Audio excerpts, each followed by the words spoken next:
Welcome to It's What Our Characters Would Do, the podcast where a neutral good ranger and a chaotic neutral warlock talk about RPGs, roll funny dice, and give away some sweet loot.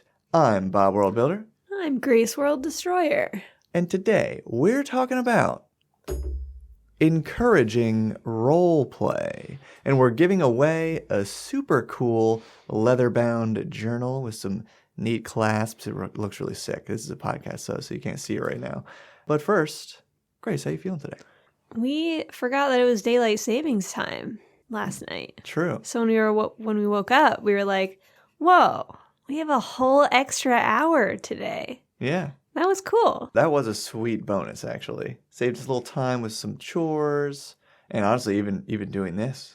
Because I realized, I feel like scheduling this, I either like plan it so that we have it done way ahead of time, or it's like this weekend where we're doing it kind of right before it's supposed to go up. But that's fine. Now that we're doing it on weekends, it's like we usually have time just to be like, oh yeah, we can do the podcast. But yeah, I'm feeling pretty good. We finally got back to our Tomb of Annihilation campaign this weekend. Yes.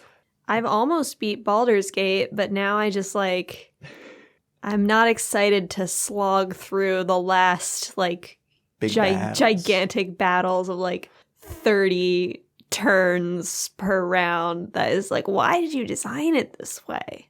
So is that Arc 4 or whatever it's called, Part 4? Are there 4 I think parts? it's still just like the end of Part 3. But it feels like its own part. Okay. Yeah, I'm still like in stage 1, whatever that is. But I'm just like, the designers of this game must have known that like D&D is not a good system for large-scale combat. Yeah. Why did they design these encounters to be like this? I don't know. I mean, is it a lot of like tough enemies?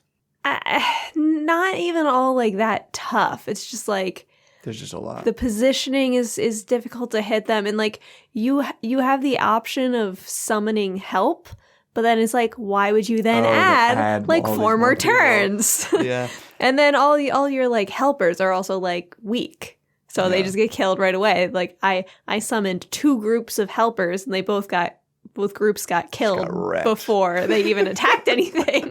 Because I was thinking like, okay, maybe if like a lot of these enemies are weak, they expect you to have the enemies, some more like they're not area weak. of effect. There's stuff like there's one group of goblins that is weak that I took care of pretty quickly, but everything else is like there's like 4 mind flayers. Holy crap. And like a whole bunch of spoilers, of casters and like cultists and stuff that all have like 70 hit points each. Sheesh. And like, yeah, my builds aren't super optimized. What level but like are your characters? 12. Wow. But like it's gotta be like your build shouldn't have to be super optimized to make gameplay bearable at this point. Well, this is why even Baldur's Gate can't hack it at level 12 and above. Modeled on D&D. It just it starts to fall apart. Because it's showing that you just have to pile shit on to make it even. Like to make it a challenge for you, but then it's also just annoying because of how long everything takes. And then I was telling you, like when I was talking about this before, that during these battles, like for whatever reason, the game or my PS5 can't handle the scale of the battle and doing sound effects at the same time. So halfway through, the music stopped and it just became like muffled sounds. I figured it would just be muted the way you described it. It wasn't like completely. That's even worse. Sometimes it would just be silent, but other times there would be like a muffled like "hoo" or something. And it just made the whole experience awful, and it's making me not want to go back and finish the game. Yeah. So I started a new Tears of the Kingdom game instead. Yeah. And I would just say for this same reason, that's why even though in our Tomb of Annihilation campaign, you guys are just getting into the tomb now, I'm pretty sure you're supposed to be, off the top of my head, I'm going to mess it up, but I think it's like level 8 by now. And you guys are level 4. Yeah. Because I just don't want to deal with I also just ran the first session of a mini campaign that I made for my group. And they're all level 1 again. So I put in a monster that I thought was going to be kind of tough. Yeah. But it didn't even get to its own turn. Like, they just killed it that quickly. Wow. So now I have to make them even more difficult. Right. And I was going to level them up after the first dungeon, but I was like, nah. Yeah, they don't need They can it, stay clearly. level 1 Clearly they don't for a need it. while. Right. I mean, that's why, like, I will say in this game, I do still weaken some of the enemies and mostly it's lowering hit points, maybe lowering armor class, but not usually changing the damage too much that they output. But then, like, last night, when we were playing, I did a cool thing, and then, like, you guys did just wreck. It just got wrecked before it even got around to me. And I don't even remember off the top of my head how many hit points that thing was originally supposed to have. This weird monster did even, like, have a chance to, like, talk to you guys, too, but it just didn't really go anywhere. So maybe that's the perfect segue to our topic of encouraging role play. Why don't we start off with our first little segment here, the quick build, where we need to summarize this topic / goal of this episode in 3d6 words or less. And it's not 3d6 words or less anymore. Oh, now it's exactly 3d6 words. You're right. Did I change it? Oh, yeah, I did change it. I just didn't read it right. Okay. 13. Roleplay is an important part of the game. I have a different number of fingers up than you. Not just battle simulator. That's 13. That's it. Yeah. I mean, that's true. These are role-playing games, man. These are RPGs. And so often, it is easy to overlook the role-playing part. Mm-hmm. Now, granted, I mean, I guess it's not for everybody. But I feel like at our table, I feel like people have gotten really good at role-playing. I feel like I'm one of the worst role players at our table now, to be honest.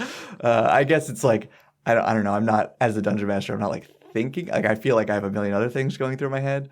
So then it's when it's time for an NPC to talk, I'm just like, oh yeah, they say something like this. I mean, as a DM, you can't take as much time to get in depth with the actions of every NPC you have to come up with on the spot. So it's the same way for me. Mercer can. It's his whole entire job to do that. He gets days to craft these NPCs. It's true. Where most of the time, most of us don't have that.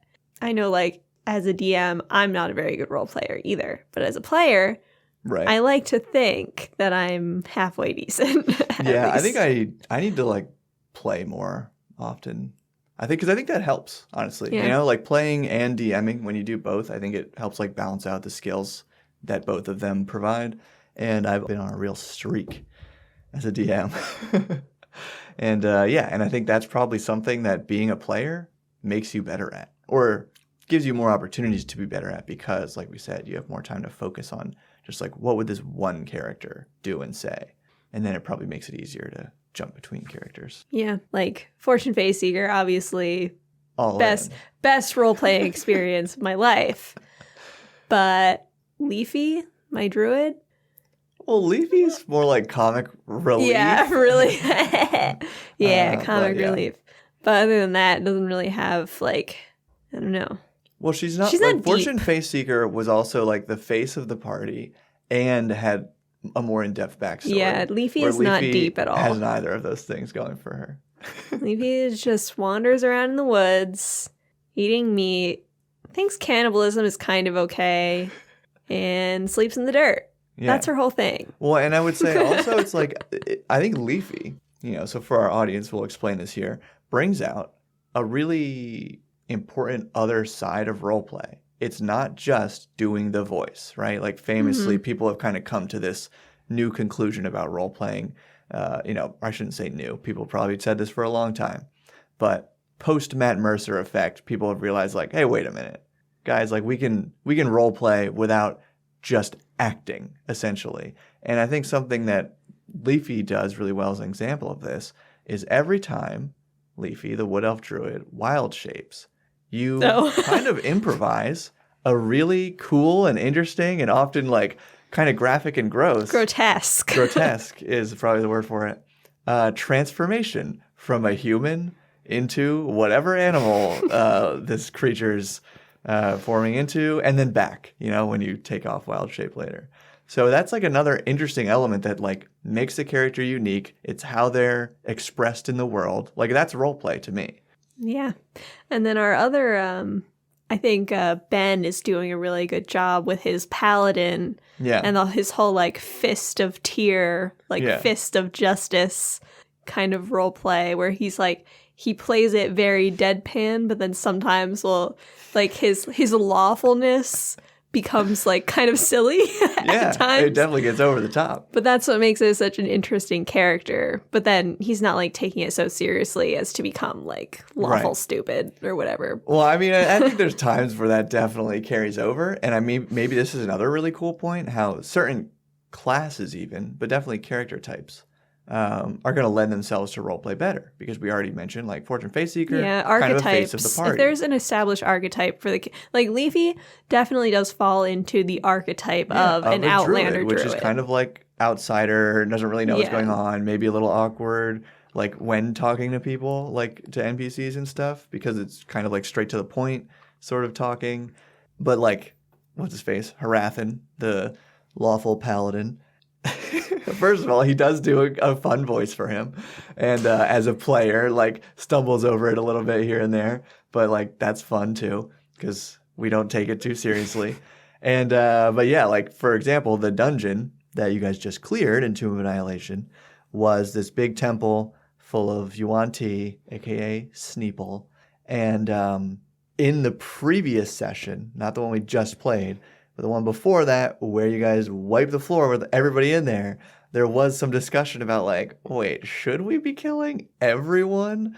So as the paladin, he kind of really took on the role of like absolute justice. like these guys kill people, they sacrifice humans all the time. They literally have a blood pool. We can kill everybody in here and not feel bad about it. So, there's different situations that are going to help bring out these parts in everybody. And since I think as a module that's based on a classic module, this has a lot of that law versus chaos going on. So it's good opportunities for him too, more than other characters maybe. Yeah. But this podcast episode isn't just about our role playing. It's about how do you encourage your players This is a good point. to role play. And I think one of the most important things to remember as a DM is to give them the space to do it. Yeah. Like, I think I do that well. Yeah, you do. You definitely put up with a lot of like dumb shit that we say. That's also my style. But, yeah. But like, just like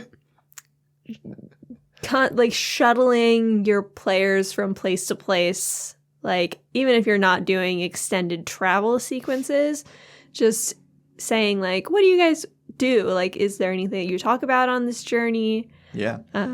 That's something that I have said over and over that I kept forgetting to do. It's kind of come up less often now that you're not traveling. But like every time you guys would begin a long rest, I wanted to be like, oh yeah, so like when you're on a watch, what are you chatting about? Like before we get to the like roll a perception check, okay, do you see the thing that comes this night, whatever. But I always forget to do that. I like always forget to. But I feel like that's a great tip. So I'm still going to throw it out here is use long rest as a chance to let people talk, especially if they're sharing a watch or something where it makes sense that, okay, they're just going to be sitting there together for a couple hours.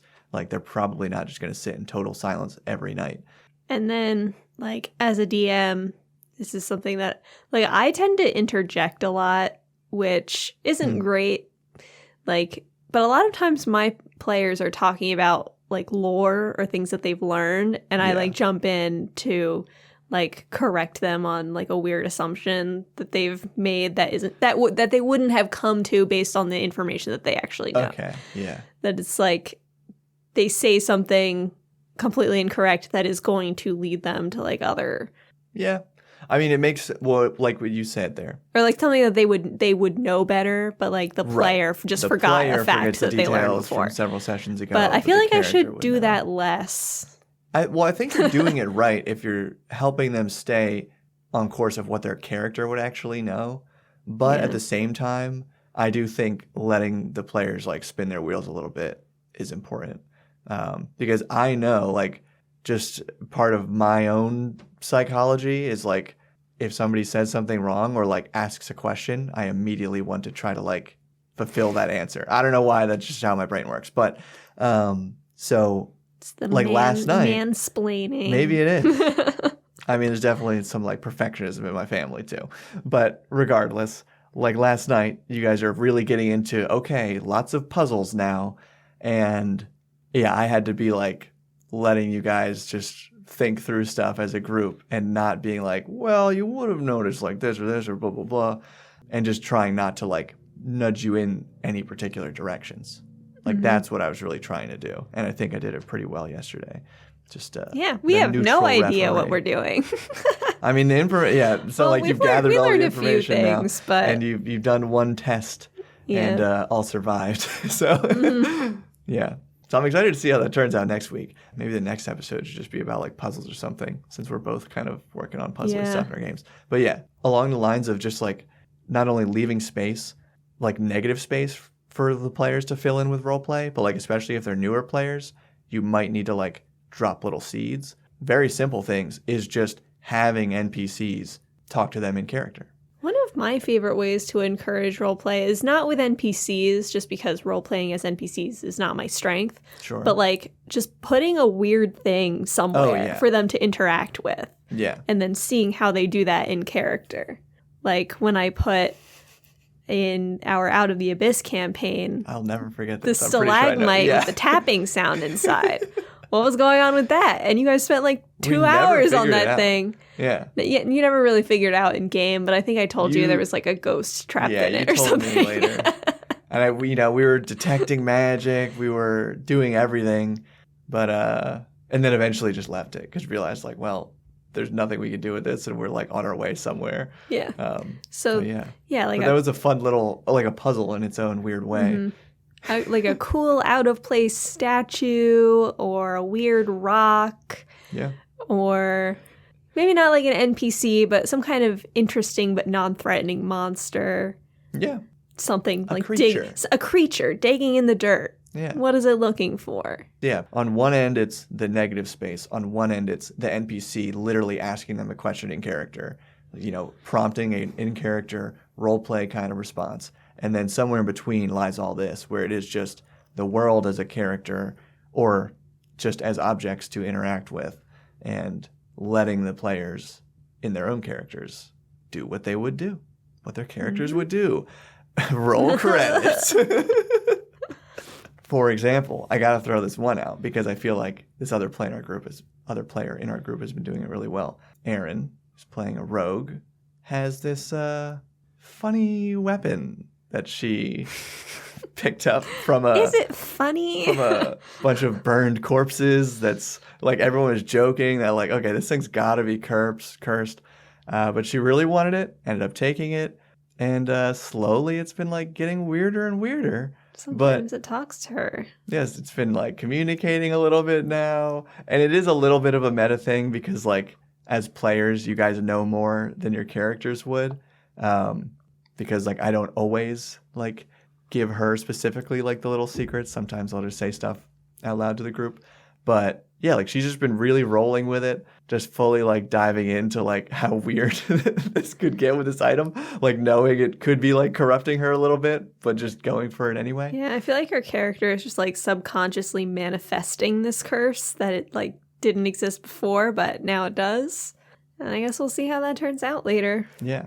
So I think that's another thing. Like if you put in things that can tempt the characters, maybe that, it's somewhere now between the neutral object / creature and an NPC talking to them, is something that's still like a lore for the player or character that's going to, draw them out and kind of more force them to make decisions instead of just something they can easily ignore. Yeah. And if you have a curse item to do that with, bonus points. Mm-hmm. All right. We ready for a little break? Yeah. Cool. Then we'll be back with some questions and stories. Woo.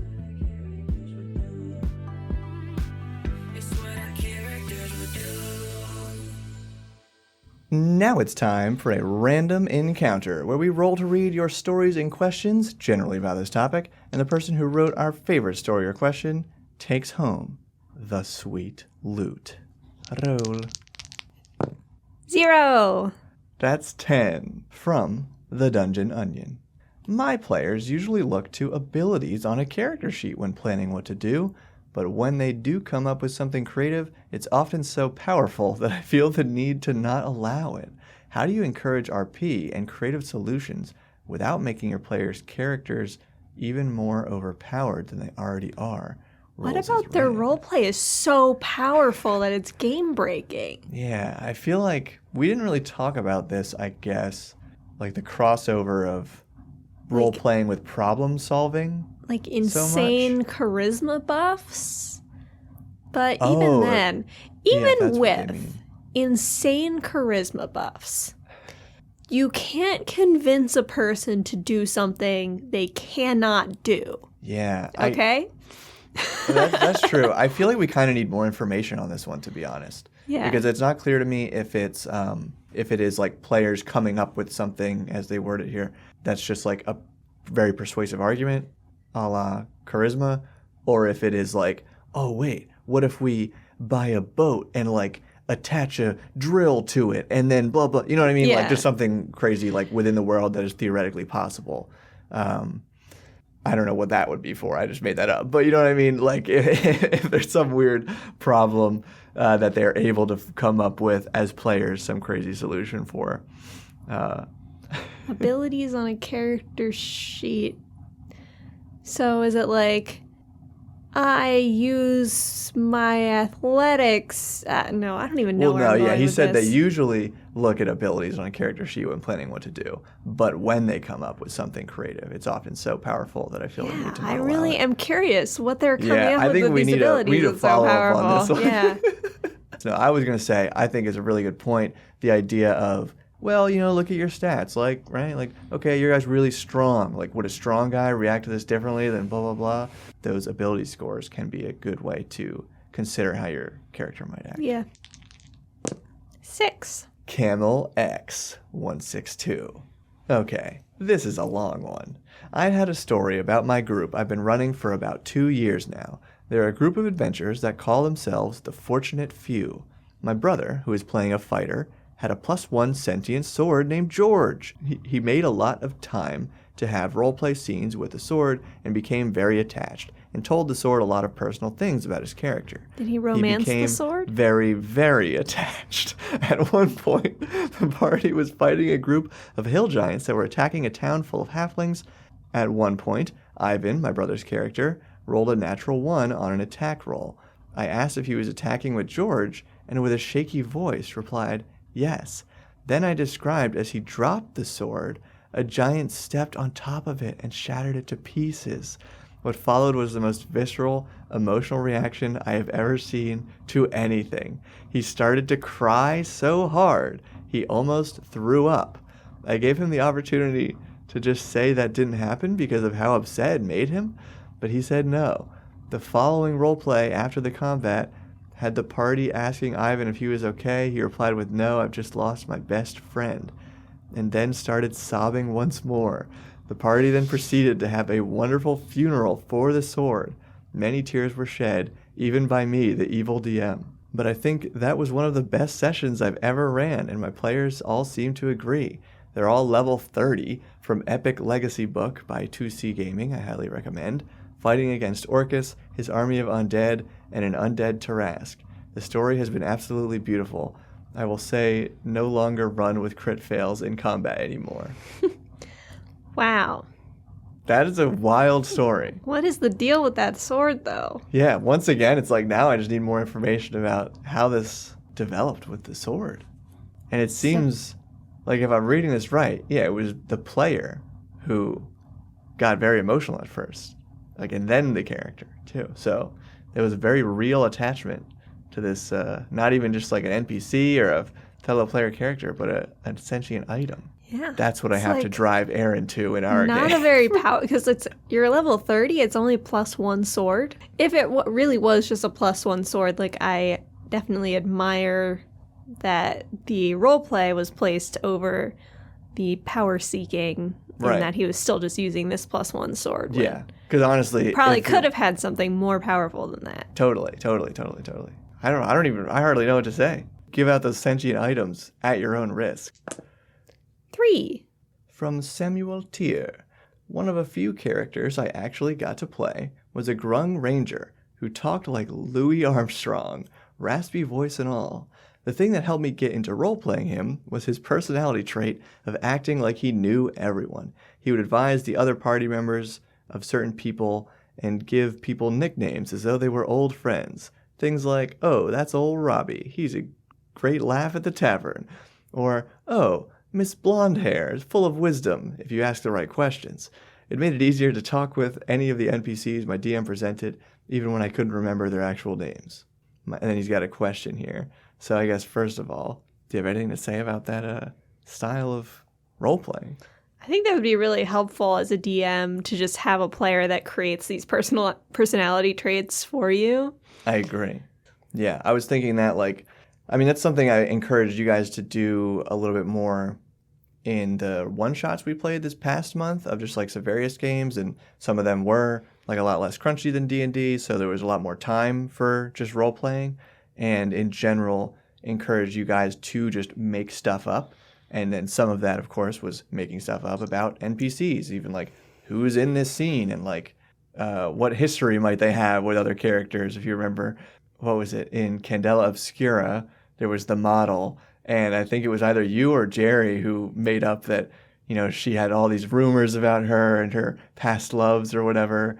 And the guy who presented the dress this model wore, Jerry asked him at a bar, so how do you really know this model lady? And then there ended up just being something there, because why not? So yeah, totally having a player in the group, again, who within reason won't make up stuff that's just absurd necessarily about other characters or whatever. And because I think making up nicknames for them, that's something that could be taken too far if all the names are too goofy or silly or something. Like piss. That could happen. Another word of caution. Yeah, I think that could be very helpful. And then they had a question here saying, what is one thing to avoid and one thing to strive to do when role-playing? I think the first thing to avoid that's pretty obvious is don't steal other people's spotlight.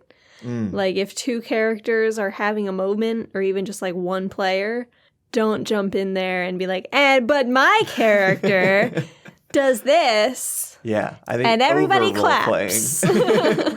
Can be one thing to avoid. And that's something I was even thinking, when we were just talking about this character who, if they know every NPC, are there some NPCs who another character is actually the one who's really supposed to be interacting with this person? But Louis Armstrong Grung is taking the spotlight here. So that's probably not the case for this character. But for that type, that personality type, I guess you could say, that's just something to look out for, would be that overdoing it. But at the same time, it's kind of a balancing act, because I do overall compliment this style, and I think that's something that you could strive for. It's just not every character, I guess, in the party can act that way, or it wouldn't make sense. I think one thing to strive for would be probably adaptability.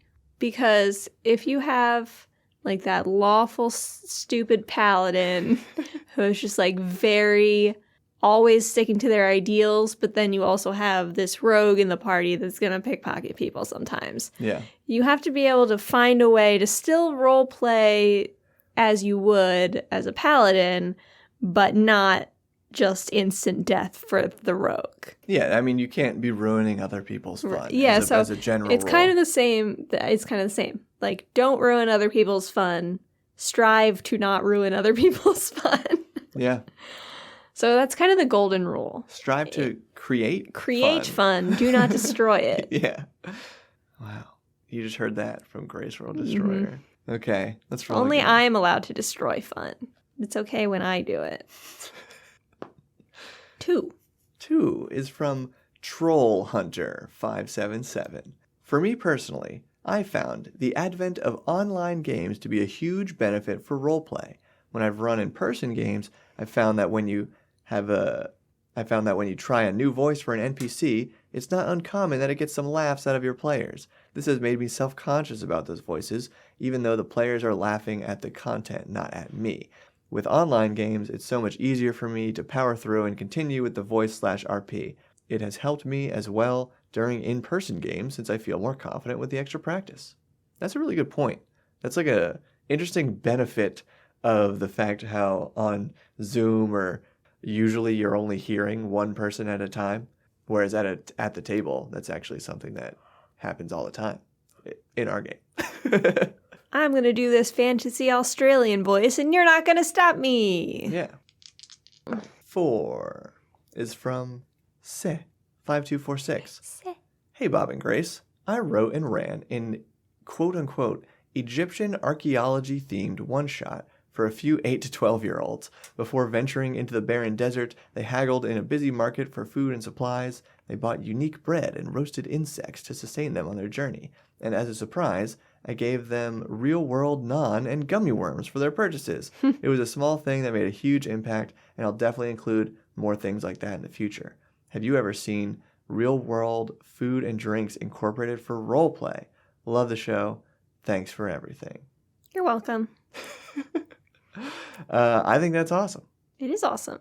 We haven't done it. We do eat gummy worms at every game, though. We do regularly eat gummy worms, and we're snacking on stuff pretty much throughout the session.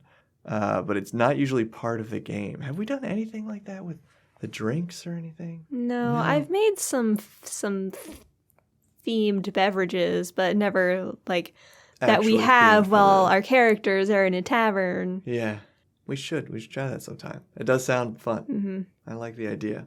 I mean, and that's actually another great way to maybe encourage / like reward roleplay, or just enhance it, I guess. Because when you have props to interact with, I think it's a lot easier to stay in or be in character. All right, we're firing through these. 7? From Lord Jasley. It's a pretty obvious one, but one of my favorite memories of people role-playing in a TTRPG was a one-shot that a guy from one of my old gaming groups had set up for a convention. It was a Discworld game, and he'd pre-made the characters for each of us. Instead of going the usual route and designing something that would be easy or appealing for people to play and letting them choose, he wrote about 6 of the most ridiculous, broken, incomprehensible character concepts I've ever seen, shoveled them up, and handed them out face down. Then we all had to figure out how we were going to even use these characters to play through the scenario, let alone roleplay them in any convincing way. And yet, I think that having that constraint made people try harder and engage more. For reference, one of the characters was a super intelligent blueberry muffin. One was a lesser deity who was totally invincible, but also totally intangible and could only interact with the world by giving people headaches. One was, if I recall correctly, it's pretty hazy, some ferrets in a trench coat disguised as a detective. Point is, these were completely ridiculous characters, but having to do something constructive with them got people to do some really creative stuff. It was great. I think those are normal in Discworld, though. I don't know anything about Discworld. What is that? I read one Discworld novel. It is written by the guy who's not Douglas Adams. It's the other one. Neil Gaiman? Yes. Really? I don't know. No, not him. Not him either. I don't know why I associate those two. So he wrote a book with Neil Gaiman. Really? But it's not Neil Gaiman. Who wrote Discworld? Who wrote Discworld? Terry Pratchett. Oh. Terry Pratchett and Neil Gaiman wrote Good Omens together. That's why I got them confused. But yeah, that's pretty much just Discworld. So I think that's probably just part of the game, honestly. Yeah. But that does sound fun. Yeah, and I think that's a great point. Like limitations, saying this weird. If you think of outside the box thinking, that's usually because the box is boring. But if you create a really interesting box to roleplay within, then the limitations aren't really limitations so much as inspiration. And it rhymes, so it's true. Yeah, I like that idea a lot. So maybe that's another thing is kind of tied to what you said before about like just inputting interesting things into the world that the characters can interact with, and it'll force the players to really think. In this case, it was the actual characters themselves were super interesting and off the wall, so the players had to really think about how to bring them to life. I wish I could be a hyper-intelligent blueberry muffin. 1. Okay. From J. Kevin Carrier. The first time I tried D&D, I immediately got really into it, crafted an elaborate backstory for my character, and attempted to roleplay, only to be mercilessly mocked by the other players who had no interest in being in character at all and treated it like a board game. That put me off roleplay for a long time until I eventually stumbled into a group that was much more into it. The funny thing is, I've had a lot of fun in both groups, even though the playstyles couldn't be more different. While I think it's important to look for a group you'll be compatible with, I also think there's something to be said for being open to new experiences and ways of playing the game that might seem weird or wrong to you at first glance. Yeah, I mean, the way that your first group was playing sounds weird and wrong to me. Yeah, I'm surprised you stayed with the group. What did they make fun of you for? Like wanting to pretend to be a fantasy character? That's what the whole. That's what everybody's doing. That's what they're. You're all doing it already. Like just because. I assume like you're actually playing a character. Well, okay, crafted an elaborate backstory, and then I assume he must just mean doing a voice when you say attempted to roleplay, because everyone is technically roleplaying the whole time. So unless they're just acting exactly like the decisions that they as a person would make, then they're not really role playing. Maybe. I definitely agree with like trying out different stuff and like playing with other people is a cool way to learn new things very quickly because every group does play these games a little bit differently and sometimes very differently. So cool that you had those experiences. I'm sorry the first group to kind of really like, I don't know, it sounds harsh, but hopefully it was all in good fun because obviously you stayed with them and kept playing. 8. Okay. From Shasta. Hey, Bob and Grace. It's I'm a big Shasta fan. Creates. I'm a big fan. Here's my question, and as an added bonus, a story. The question is, how has encouraging roleplay affected your campaign or setting? So I guess to answer that question first, I think it makes it more fun. Like we've talked about kind of at length now. Our players just get a little goofy, and that's the kind of game I like to play. I guess if you wanted serious roleplay, it wouldn't work well. But not with our group anyway. Yeah.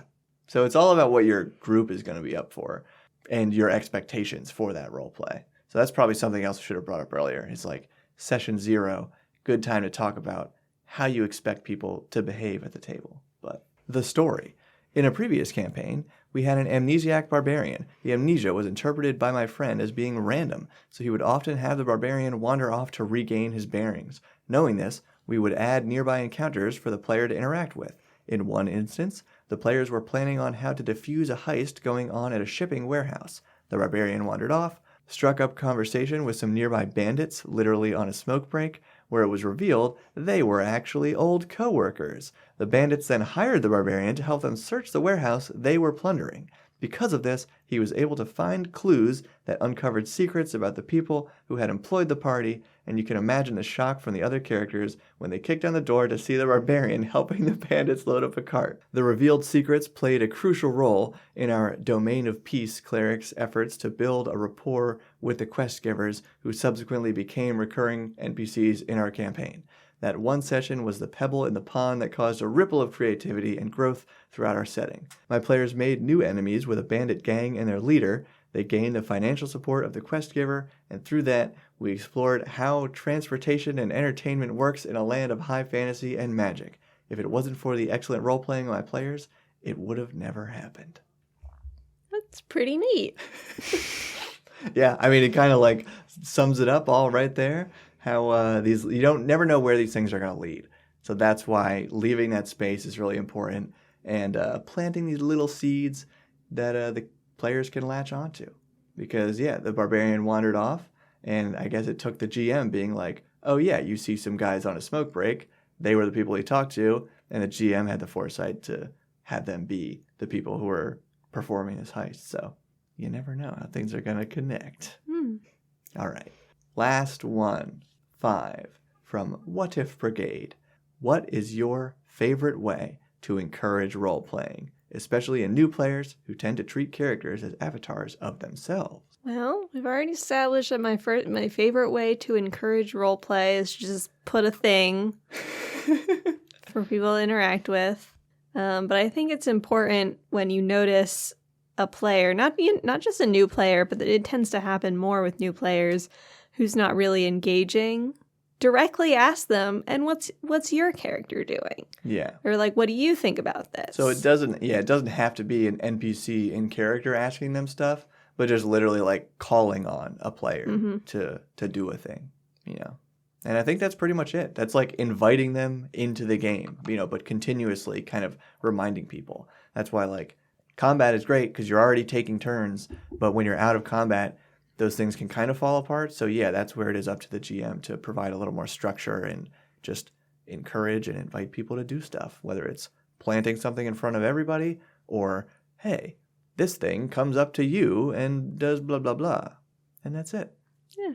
And for sharing our favorite story/question, this episode's loot winner is Camel X, with this sentient sword who, destroying it, ended up making a player literally break down because that's how powerful roleplay can be. All right, you're going home with the awesome journal. And if you enjoyed this episode, please share it with a friend. And, oh my gosh, I don't even know where that went. I'm just going to roll a d10. Boop that like button. Then to be eligible for loot and support this show, consider subscribing or joining through Patreon through the links below. Patrons also get a private RSS link to listen to your favorite podcast platform and a new 5e supplement every month. Thank you for your support and keep building. Stop building.